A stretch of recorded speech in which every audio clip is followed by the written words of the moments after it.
Okay. അപ്പോൾ പ്രിയമുള്ളവരെ, നമ്മൾ ഇലക്ഷൻ കഴിഞ്ഞു. 4-ാം തീയതി വോട്ടിങ്ങിന് വേണ്ടിയിട്ട് കേരളം ഒട്ടാകെ വെയിറ്റ് ചെയ്യണം.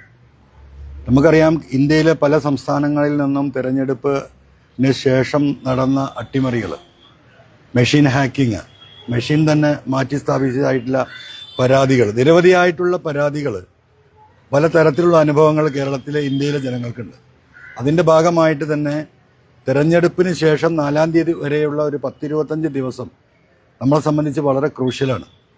ഇതിൻ്റെ ഭാഗമായിട്ട് കേരളത്തിലെ വോട്ടിംഗ് കഴിഞ്ഞിട്ടുള്ള എല്ലാ നിയോജക മണ്ഡലങ്ങളിലെയും വോട്ടിംഗ് മെഷീനുകൾ സൂക്ഷിച്ച സ്ഥലങ്ങളിൽ പ്രത്യേകമായിട്ടുള്ള കാവൽ ഏർപ്പെടുത്താൻ UDF നേതൃത്വം തീരുമാനിക്കുകയും അതിൻ്റെ ഭാഗമായിട്ട് കോഴിക്കോട് ജില്ലയിലെ JDT ഇസ്ലാമിൽ 4 ബേപ്പൂർ ഉൾപ്പെടെയുള്ള നോർത്തും സൗത്തും സൗത്ത് ഇവിടെ തന്നെ 8 മണ്ഡലങ്ങളുടെ മെഷീനുകൾ സൂക്ഷിച്ച സ്ഥലമാണ് ഈ JDT ക്യാമ്പസ്. ഇവിടെയാണ് എന്നുള്ളത്.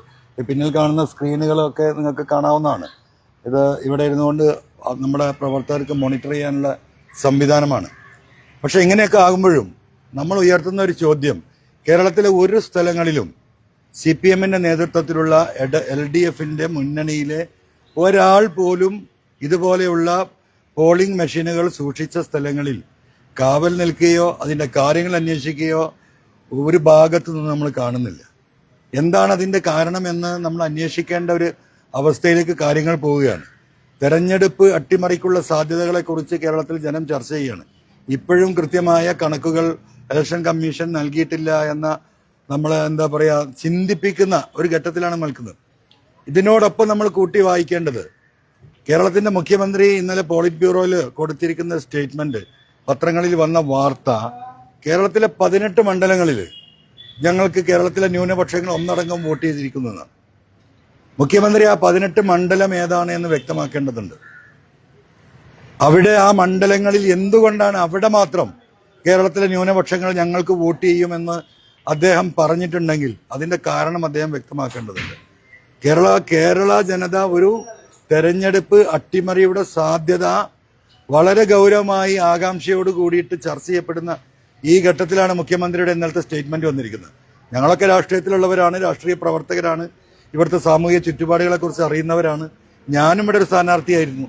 ഈ പിണറായിസവുമായി ബന്ധപ്പെട്ട, ഈ ഗവൺമെന്റുമായി ബന്ധപ്പെട്ട കഴിഞ്ഞ 1.5-2 വർഷമായി പിണറായി എടുത്ത ന്യൂനപക്ഷ വിരുദ്ധ സമീപനം, പോലീസിൽ ഉൾപ്പെടെ ഉണ്ടായ ഒരുപാട് ഇഷ്യൂസ്, ഇതൊക്കെ കേരളത്തിലെ ജനങ്ങളോട് പറഞ്ഞിട്ട് തന്നെയാണ് ഞങ്ങൾ വോട്ട് ചെയ്യിക്കുന്നത്. പക്ഷെ മുഖ്യമന്ത്രി ഇന്നലെ പറഞ്ഞ ആ 18 മണ്ഡലം, എന്താണ് ആ മണ്ഡലത്തിന്റെ പ്രത്യേകത? എന്തുകൊണ്ടാണ് അവിടുത്തെ ന്യൂനപക്ഷങ്ങൾ ഞങ്ങൾക്ക് അനുകൂലമായി വോട്ട് ചെയ്യുമെന്ന് പറഞ്ഞാൽ ബാക്കി വരുന്ന കേരളത്തിലെ 122 മണ്ഡലങ്ങളിലെ ന്യൂനപക്ഷങ്ങൾ അവർക്ക് വോട്ട് ചെയ്തിട്ടില്ല എന്നാണല്ലോ. പക്ഷെ 122 മണ്ഡലങ്ങളിലെ കേരളത്തിലെ ന്യൂനപക്ഷവും മതനിരപേക്ഷ ജനങ്ങളും ഈ പറയുന്ന പിണറായിസത്തിനെതിരെ വോട്ട് ചെയ്യുമ്പോൾ എങ്ങനെയാണ് ഈ 18 മണ്ഡലങ്ങളിൽ മാത്രം, എന്തുകൊണ്ടാണ്? അദ്ദേഹം അത് വ്യക്തമാക്കണം. അതുകൊണ്ട് ജനങ്ങൾ ഇന്ന് ചിന്തിക്കുന്ന ഈ തെരഞ്ഞെടുപ്പ് അട്ടിമറി, മെഷീൻ പോളിംഗ് ബൂത്തിൽ നിന്ന് എടുത്തുകൊണ്ടുപോയി മെഷീൻ മാറ്റി വെക്കുന്നതിലപ്പുറം ഏറ്റവും ഡേഞ്ചറസ് ആയിട്ടുള്ളത് ഇതിലെ ഇലക്ട്രോണിക് ചിപ്പ് ഹാക്ക് ചെയ്യാൻ കഴിയും എന്ന ചർച്ചകൾ ഇവിടെ നടക്കുകയാണ്. സുപ്രീം കോടതിയിൽ കേസ് നടന്നുകൊണ്ടിരിക്കുകയാണ്. ഈ ഒരു സാഹചര്യത്തിലാണ് മുഖ്യമന്ത്രിയുടെ സ്റ്റേറ്റ്മെന്റ് നമ്മൾ കൂട്ടി വായിക്കേണ്ടതുണ്ട്.